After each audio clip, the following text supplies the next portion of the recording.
Oh my! My scream echoed through the air.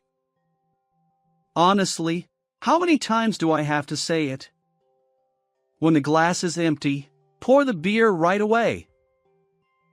Oh dear, the glass is broken. Isabella, clean it up quickly. Honestly, when will you grow up? This is insane. Why are these people so nonchalant about doing such things? My name is Isabella, a 26-year-old housewife. I've always been slow-witted. From the moment I entered elementary school, I realized I was falling behind. I was scolded by teachers countless times. Why couldn't I do such simple things? My parents are neither particularly enthusiastic about education nor completely neglectful.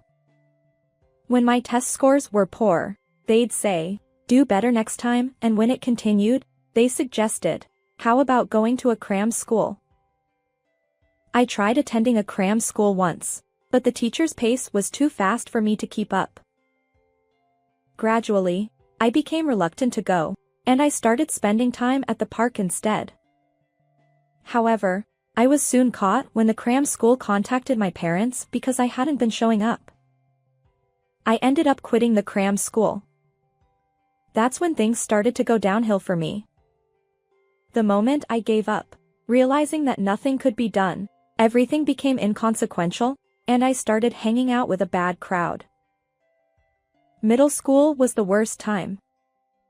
Every day, we loitered at a convenience store, getting into cigarettes and alcohol. I'd leave home after my parents went to sleep and return before they woke up. That cycle continued. As a result, attending regular classes during the day was impossible, and I spent most days just sleeping.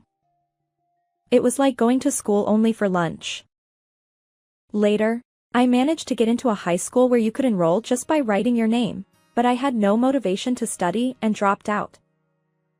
At that time, I left home after endless arguments with my parents, creating a rift between us. Since then, I've been working tirelessly at part-time jobs while living alone. But as I started working and living independently, I realized how much my parents had supported my life. The chores my mother did as a matter of course weren't actually ordinary, and my father going to work every day wasn't a given. I understood how I had taken their support for granted and how naive I had been.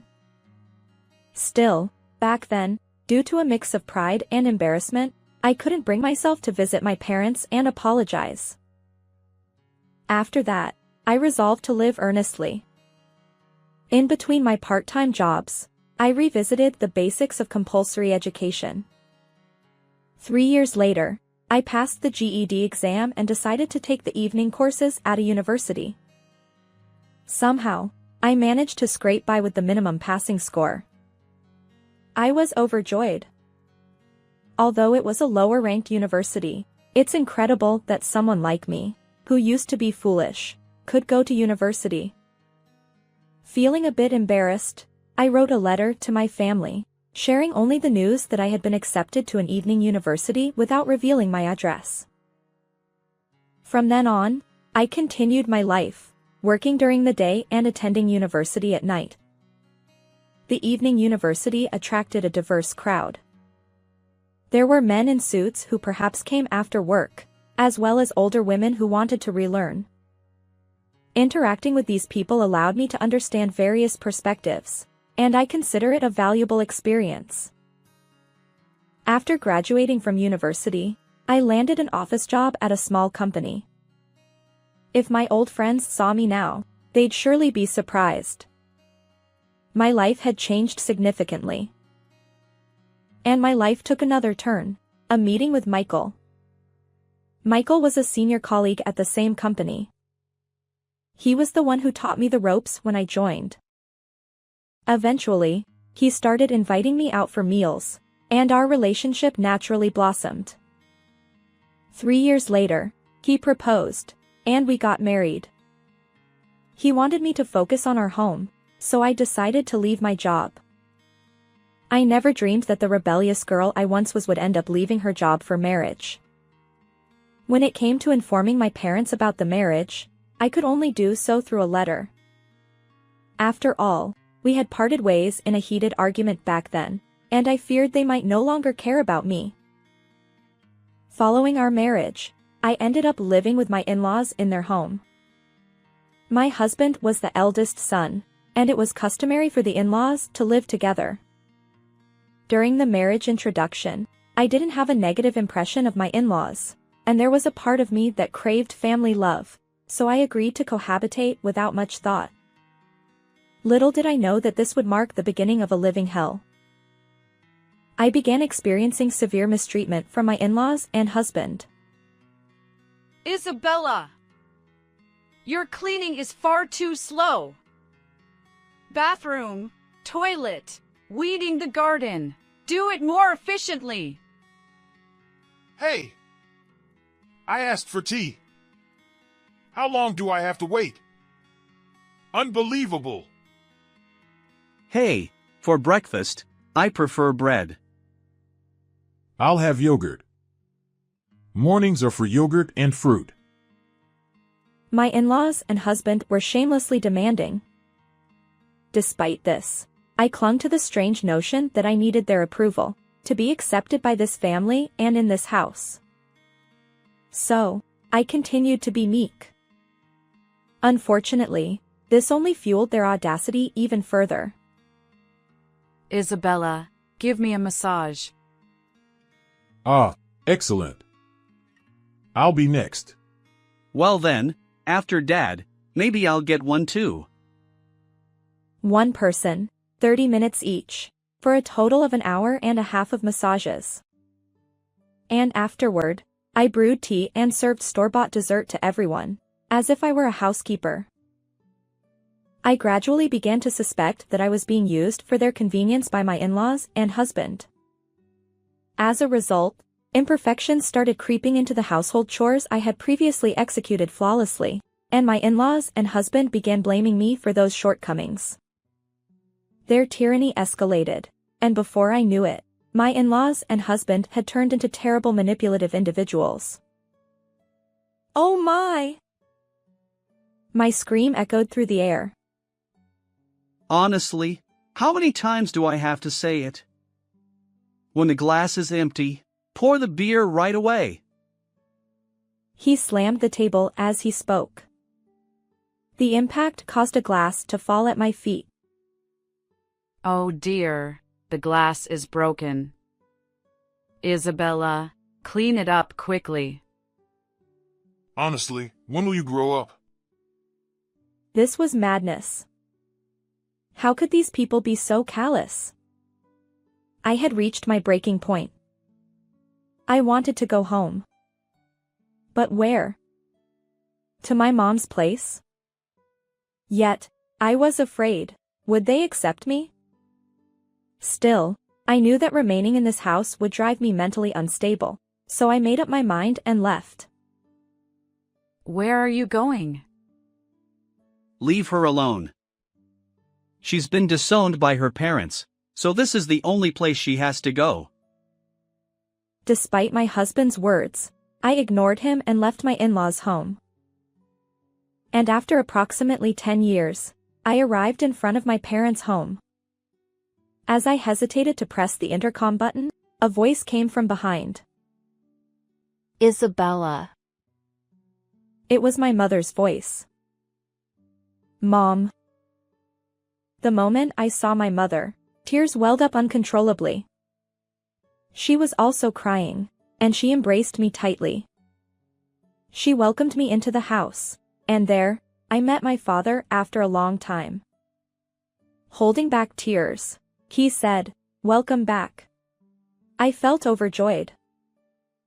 My parents didn't harbor any resentment toward me. Even after I had left without a word, they warmly received me after a decade apart. Awkwardly, I recounted everything that had happened since I left. Both my father and mother praised me, saying, "You've done well."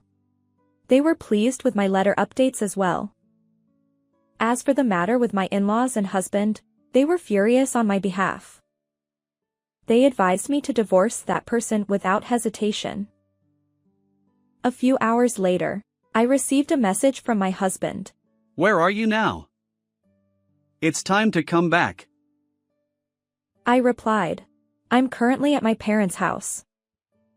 I won't return to that home anymore, so let's get a divorce. Almost immediately, my husband called. His angry voice made it hard to understand what he was saying, but it seemed he wanted to come here to persuade me.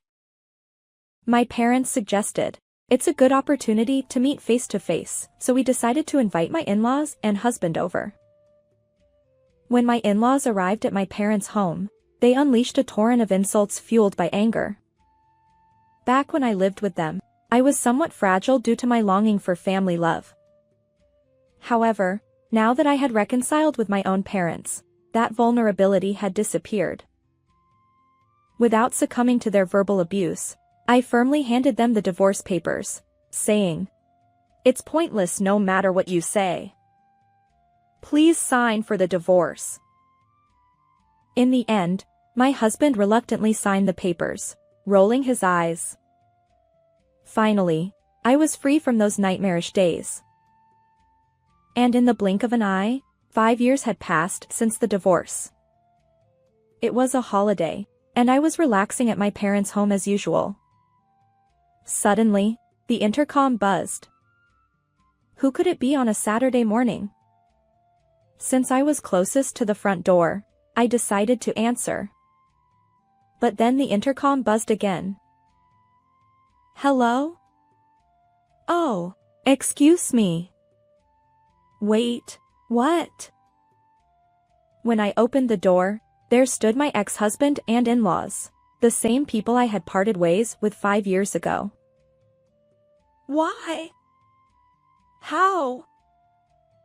My ex-husband grinned and said, Hey there! You doing well? I figured you'd calm down by now. I'll forgive you, so come back, ha! What are you talking about? My shout drew my father's attention, and he joined me at the entrance. He too was surprised by their presence. My ex-husband continued smirking. You're probably still a lonely single woman, right? We'll take you back. And then my ex-father-in-law, audaciously, chimed in. Grandmother needs care too. Let's discuss the future. Their nonsensical statements made me burst into laughter. Impossible. Why are you laughing? My ex-father-in-law snapped. Exactly. How dare you, a lowly woman, be so cheeky? My ex-mother-in-law chimed in. I replied. Well, I was just thinking, who's speaking from a high horse here? My ex-husband retorted. What? Who do you think you're being cheeky with? He seemed to believe that his forceful tone, reminiscent of our cohabitation days, would sway me. Little did he know that over these 5 years, I had regained the determination I had as a former delinquent, a strong woman who wouldn't be shaken. Huh? Obviously, I'm talking to you. This abusive jerk. My ex-husband and in-laws stuttered, taken aback by my intensity. Suddenly, my voice surprised my mother, who approached, saying, Isabella, calm down. The baby just woke up. I apologized while cradling my daughter. Oops, sorry. A baby? I explained. I've remarried and have a child now. So, there's no chance of reconciliation with you. Not that I intend to, anyway. You're kidding. My ex-husband, clearly frustrated by the lack of compliance, retorted and kicked the flower bed outside the front door. I hurried inside, ensuring my daughter's safety, while my ex-husband attempted to force his way in. My father stepped in to stop him. In the next moment, my ex-husband let out a cry of pain. Ouch! Noah. Noah was my current husband. It seemed he had returned from his night shift just in time. Noah twisted my ex-husband's arm. What are you doing? You! What the hell? Let go! My ex-father-in-law chimed in. Release my son! I'll call the police! Noah replied. Huh?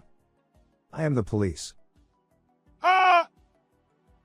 Noah turned to me. Isabella, who are these people? Ex-husband and in-laws. They suddenly showed up, trying to force a reconciliation. When I resisted, my ex-husband got angry and kicked the flower bed. Wait, hey. You don't need to explain so clearly. Noah declared. They're completely out of line. I'll call for backup. This is ridiculous. Soon after, a police car arrived, and my ex-in-laws and ex-husband were taken away. The neighbors watched like curious onlookers, and my ex-in-laws and ex-husband hung their heads in embarrassment as they got into the police car. And the reason my ex-in-laws and ex-husband visited me was as follows. It turns out that they had been squandering Michael's grandfather's inheritance and grandmother's pension, indulging in gambling and a life of luxury. However, when his grandmother's health deteriorated, and she needed care, her pension was being used to cover the costs of her care facility. So, they decided to call me back and try to take advantage of my family's wealth. They probably assumed that if they shouted at me, I would comply with their demands. They completely underestimated me. Upon learning that I had remarried a police officer, my ex-in-laws and ex-husband likely decided never to involve themselves with me again. By the way, let me share how I ended up marrying a police officer. During my evening university days, I became close friends with a woman in her 50s who was in the same seminar. Even after graduation, we continued to meet up for drinks regularly. After my divorce from my ex-husband, she suggested that I meet her nephew, Noah. We hit it off, and that's how we ended up getting married. Life is unpredictable, and I never imagined finding happiness through such connections and bonds. Moving forward, I plan to enjoy each day while nurturing a good relationship with my husband, parents, and watching my daughter grow. How did you find this story? Don't forget to subscribe to the channel. See you in the next video. I am Luna, 32 years old, living with my husband and son. I joined the company as a new graduate and have been working there for 10 years now. When I gave birth, I took maternity leave, but I returned to work immediately after my son turned 1, and I continue to work vigorously in a sales position. Thanks to my hard work, I am on the verge of a promotion, and recently, work has become even more enjoyable. On the other hand, my husband, who is 3 years younger, has been restless and changing jobs even before we got married. He aims to start his own business someday, believing that to become a future entrepreneur, it's essential to gain skills by working in various companies rather than staying in one place. However, when I look at my husband's current situation, his salary decreases with each job change. I have doubts about whether he is truly improving his skills. Despite that, I felt it was my responsibility to support our household while encouraging my husband's dreams. I wanted to believe in his potential. However, my husband betrayed me. He used an unthinkable method to trap me. During the first couple of years of our marriage, my husband and I got along well. Our life wasn't easy due to his unstable job, but spending time with my husband dreaming about building our own home and traveling abroad was enjoyable. However, things changed after I gave birth to our son. My husband became noticeably cold towards me. Looking back, perhaps he hadn't changed much himself. It was having a child that made me realize his true nature. While my husband had never been keen on household chores, he particularly disliked childcare. When I was on maternity or childcare leave and stayed at home, things were manageable. But once I returned to work after my childcare leave, my days became a whirlwind. I woke up early to prepare breakfast for my family and take our son to daycare. After work, I rushed to pick him up, did the grocery shopping, and prepared dinner. I barely had time to catch my breath. I could have used an extra pair of hands. Yet, my husband seemed oblivious to my struggles. Despite having more free time than I did, he adamantly refused to take our son to daycare. When I asked him why, he said he didn't want to be perceived as someone with too much free time if he did the school run as a father. I tried to convince him that it's perfectly normal for men to be involved in parenting these days. In fact, I saw plenty of fathers in suits doing school drop-offs at the daycare. However, no matter what I said, my husband remained stubbornly resistant.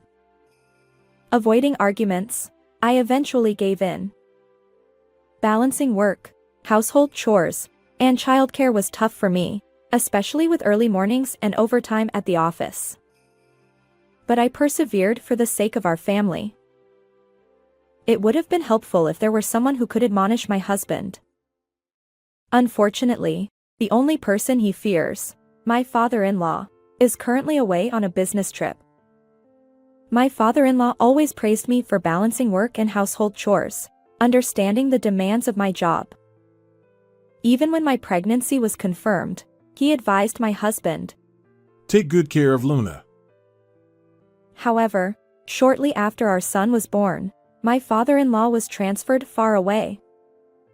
My mother-in-law stayed behind in our hometown. Unfortunately, unlike my father-in-law, she dotes on her son excessively and only takes my husband's side, so I couldn't rely on her at all. With her extensive experience as a homemaker, my mother-in-law didn't seem pleased that I continued working after giving birth. Additionally, she must have been bothered by the fact that her own son kept changing jobs without making significant progress. It seems she felt frustrated that I, as the daughter-in-law, achieved more in my career. Every time we met, she made snide remarks about me prioritizing work over my roles as a wife and mother. While she surely knows that my work contributes to our current lifestyle, she still criticized me. Eventually, she started saying absurd things like how it's pitiful to leave my child at daycare until late or that I should quit my job altogether. Perhaps my mother-in-law's idle time during my father-in-law's business trips fueled her behavior. She would casually drop by our house, deliver her barbs, and leave. Although I felt unfairly blamed, I resigned myself to the fact that some people with outdated views might never understand. Unfortunately, my husband seemed to resent my professional success. When I received a raise for my efforts, I excitedly shared the news with him, hoping for at least a congratulatory word. Instead, his response was a dismissive. Oh, really? It hurt. As time went on, my husband's attitude worsened. He started berating me, saying things like, Don't get too full of yourself just because you're earning a bit more. The constant criticism from my husband and even my mother-in-law left me questioning why I was working so hard every day. I began regretting my decision to marry him. To make matters worse, my husband's late nights became routine. Despite working at a factory where he should have regular hours, he often returned home well past midnight. When I asked him why, he always claimed it was work-related.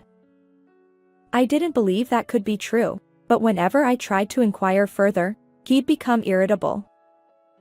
So I refrained from pressing the issue, but I couldn't help feeling suspicious about his unnatural behavior. And then, finally, an incident occurred. One evening, my mother-in-law suddenly dropped by our house unannounced.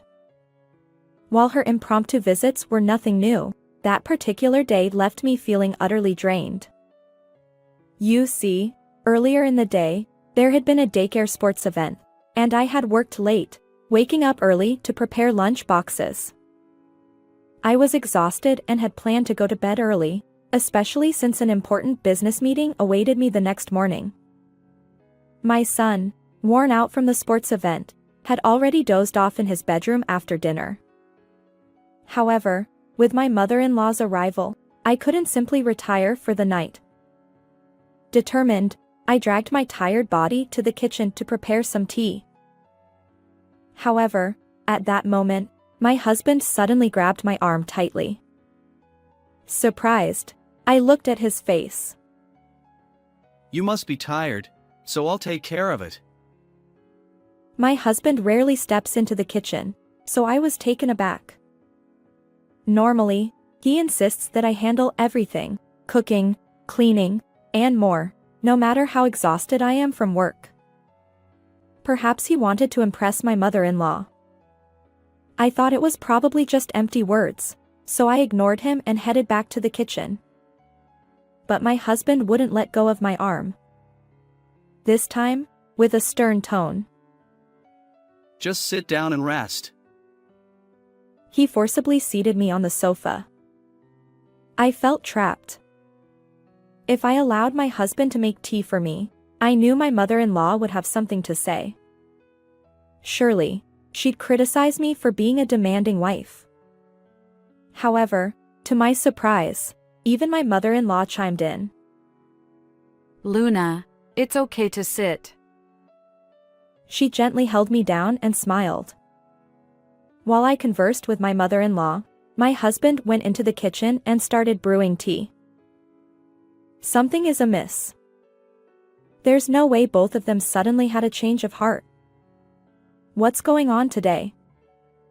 As I pondered my suspicions, my husband approached with a teacup on a tray. Well, have some tea. He placed the cup in front of me, smiling. I thanked him while keeping a close eye on his behavior. It seemed my husband kept glancing at me. Even my mother-in-law appeared more restless than usual. Definitely strange. I lowered my gaze to the tea my husband had brewed. Ah, I see now. He must be up to something. Yes, there had to be a reason behind their unnatural kindness. I wasn't about to fall into their trap. No more mercy. I was ready. I lifted the teacup but paused just before taking a sip. By the way, didn't we have some tea snacks in the fridge? Let's offer them to Mom, I said, facing my husband. Normally, my husband wouldn't bother serving tea snacks to guests. But today, after telling me to rest, he had no choice but to comply. Initially bewildered, he eventually conceded. Oh, right. He headed back to the kitchen to fetch the treats. My mother-in-law followed suit, saying, Oh dear, thanks. I seized the opportunity. As my husband returned with the tea snacks, I finally took a sip from the teacup. My mother-in-law, sitting next to me, also began sipping her tea. We engaged in light conversation for a while, showing my son's sports day videos to my mother-in-law. However, both my husband and mother-in-law continued to stare at me unnaturally. Despite feeling their sharp gazes, I calmly finished my tea. Observing my composure, my husband tilted his head in confusion. Just when I thought everything would proceed without incident, a sudden change occurred. My mother-in-law's complexion darkened, and she furrowed her brow. Then, she clutched her stomach and rushed out of the living room with surprising speed. Her destination? The bathroom, of course. I had suspected something was amiss, and now it seemed my intuition was correct. Glancing at my husband, his eyes remain wide open, and he looks utterly bewildered. Then, in an instant, He shoots me a piercing glare and hurries to follow my mother-in-law. As he pounds on the bathroom door, he calls out, Mom, are you okay? From inside the bathroom, my mother-in-law emitted pained groans, though I couldn't quite make out her words. Well, I could imagine the situation fairly well. A few minutes later, my husband returned to the living room, leaving my mother-in-law in the bathroom. His face had turned pale, and he nervously bit his lip. I addressed him. You know, it seems you put something quite suspicious in my tea. His eyes widened, and he exclaimed, So it was you after all. I chuckled and replied, No. It was you, wasn't it? Since the tea you served me seemed incredibly dubious, I discreetly swapped it with your mom's.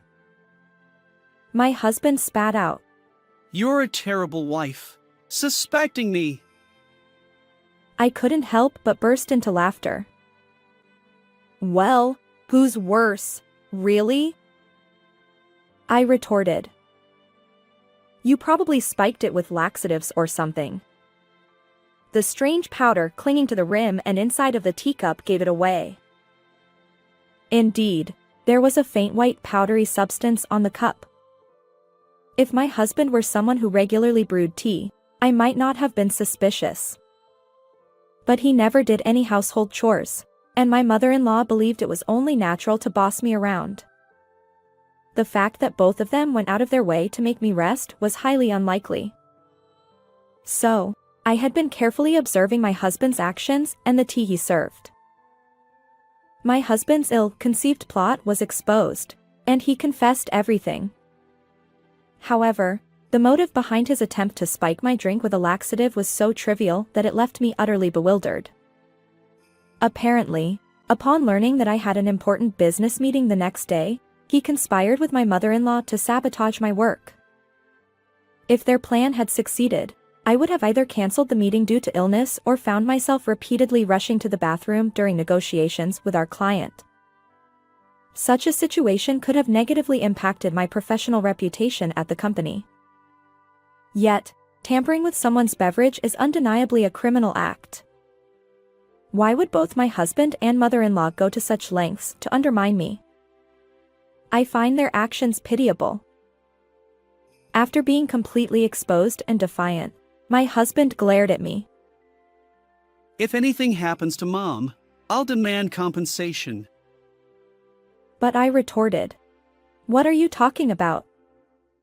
You're the one who should pay compensation. I chuckled and added, I know you've been cheating all along.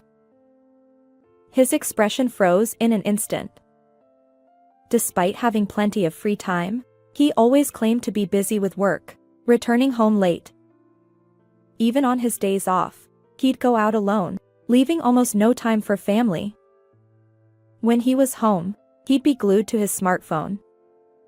Suspicious of his infidelity, I hired a private investigator to track his actions. The results were as expected. My husband had been deceiving me. He pretended to be single at a mixer, got close to a young woman, and spun tales about upcoming business ventures. She, fresh out of school and naive, fell for his lies. Later, my husband tried to justify it, claiming that dating a younger woman boosted his confidence. I could almost picture him puffing up, bragging about his future as a CEO. But if he had that much free time, he should have put more effort into achieving his goals. Instead, it seemed my husband, like a spoiled child, was chasing an impossible dream of entrepreneurship. Surprisingly, my husband, caught in his infidelity, turned pale and froze. I looked him straight in the eye. Let's get a divorce. You'll pay alimony, of course, and child support. His defeated response was, Fine, whatever. But then he tried to assert himself. Just so you know, if we divorce, I'll take half of our savings. I know you've been secretly hoarding money. I chuckled and sighed. You won't get a share of my assets. Most of the remaining savings are from when I was single. The pre-marriage savings aren't subject to division. He retorted. What? That can't be true. Besides, you've been earning lately. I decided to enlighten him. The recent earnings have mostly gone toward living expenses since you contribute very little. His face fell. Then I added, by the way, every piece of furniture and every appliance in this house was bought with my money. So don't even think about taking them when you leave. This house is in my name, so please gather your belongings and leave. As my mother-in-law emerged from the bathroom looking defeated, I told her, I'll be informing your husband about this. She pleaded. Please. Don't tell him. But I didn't hesitate. I contacted my father-in-law.